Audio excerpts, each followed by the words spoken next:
começaram a ir para as arquibancadas com a camisa do time. É uma coisa, na época era difícil, você não tinha camisa de time vendendo na loja, você precisava fabricar. E isso fez com que a plateia se tornasse colorida, se identificasse a partir da sua camisa, mostrando que na arquibancada estava acontecendo uma coisa parecida com o que estava acontecendo dentro de campo. As pessoas estavam praticamente entrando em campo, decidindo o jogo, acompanhando, animando e sendo julgadas por isso. E aí, em 1942, depois de uma série de campeonatos, a própria torcida se organizou e criou a Charanga. Em 1942, Jaime Carvalho, que era um baiano, morava em Laranjeiras, resolveu levar a sua própria torcida, não esperar que o jornal organizasse o campeonato, e passou-se a ir ao estádio com instrumentos musicais. Na época, os instrumentos parecidos com os instrumentos das bandas marciais, das bandas da polícia militar. Instrumentos de metal, instrumentos de sopro. E isso foi quase que em cadeia. O Flamengo criou a TOV. Veio 2 anos depois, em 44.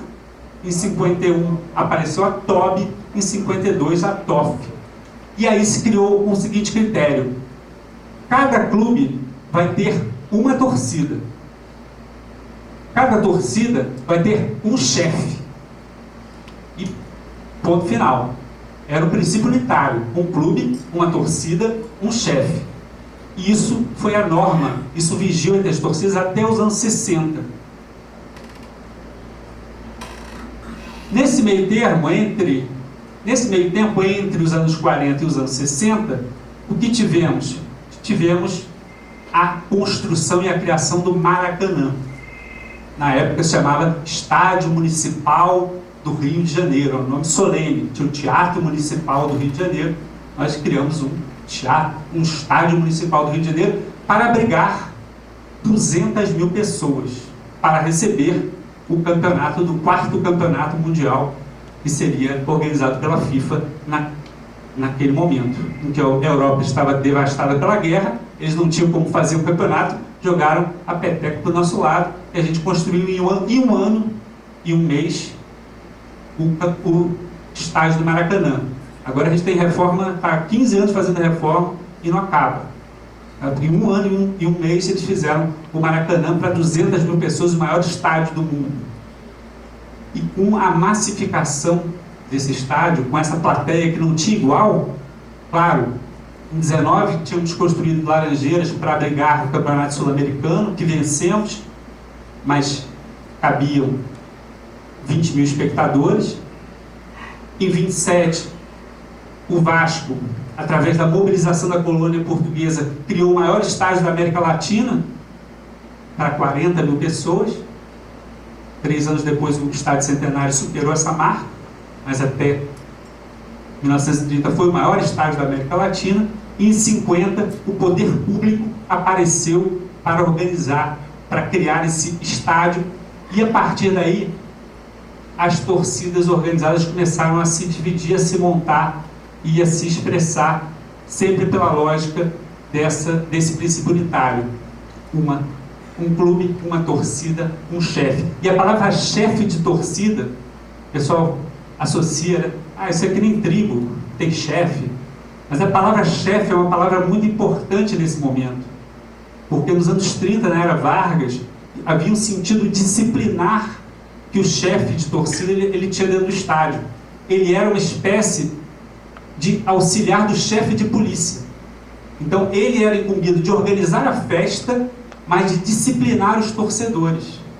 Assim como havia o chefe da nação, o chefe de família, no domínio do futebol, no domínio das arquibancadas, o chefe de torcida ele era o responsável por essa organização. O Flamengo tinha o Jaime, o Botafogo tinha o Tarzan, o Fluminense tinha o Paulista e o Vasco tinha a Dulce Rosalina, que não chegou a ser a fundadora da TOB, mas rapidamente ela se tornou líder dessa torcida.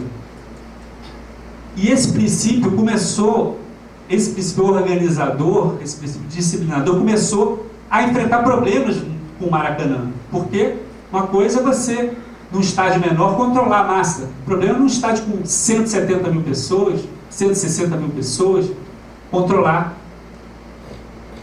todos os torcedores. Então, é curioso que parece quase que inacreditável, mas há relatos de imprensa dizendo que em São Paulo, a torcida organizada do Palmeiras não iria ao estádio porque ela estava sendo ameaçada pelos torcedores que iam anonimamente. Ou seja, a torcida organizada ela era o alvo e tinha medo dos torcedores que não eram organizados. No Rio de Janeiro, essa massificação do público, essa massificação do estádio, quer dizer, o estádio, a torcida ela era em torno de 50 pessoas, tinha mulheres, tinham crianças, tinha sempre tinha uma faixa, tinham os adereços, confete, serpentina, tinha todos os instrumentos musicais, mas era um núcleo familiar. E tinham jovens. E essa dinâmica se constituiu ao longo dos anos 50, dos anos 60, até que no final dos anos 60 acontece pela primeira vez a quebra desse sentido unitário das torcidas. Quando os jovens que participavam da charanga, em especial da charanga do Flamengo, começaram a se revoltar contra Jaime de Carvalho. Jaime de Carvalho já era senhor, ele tinha por princípio não admitir vaia, não admitir xingamento, nenhum tipo de ofensa, seja ao juiz, podia xingar ao juiz, seja aos jogadores e ao técnico. E anos 60, eu lembro a vocês, aqui eu falei dos anos 30, disciplinar, pedagogia, incutir sobre as massas a ordem. Nos anos 60 a gente estava vivendo o oposto.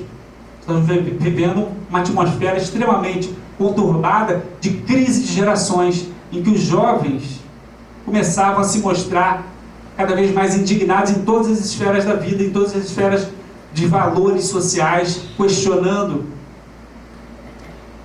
paradigmas sexuais, sociais, familiares, querendo quebrar com todas as normas. E nessa época circulava, tanto pelas passeatas estudantis, tanto pela movimentação dos estudantes que nesse momento lutavam contra a ditadura, circulava no Jornal dos Esportes, como eu falei, que teve na raiz do surgimento das torcidas organizadas, circulava no Jornal dos Esportes um bordão chamado Jornal dos Esportes, o jornal do poder jovem.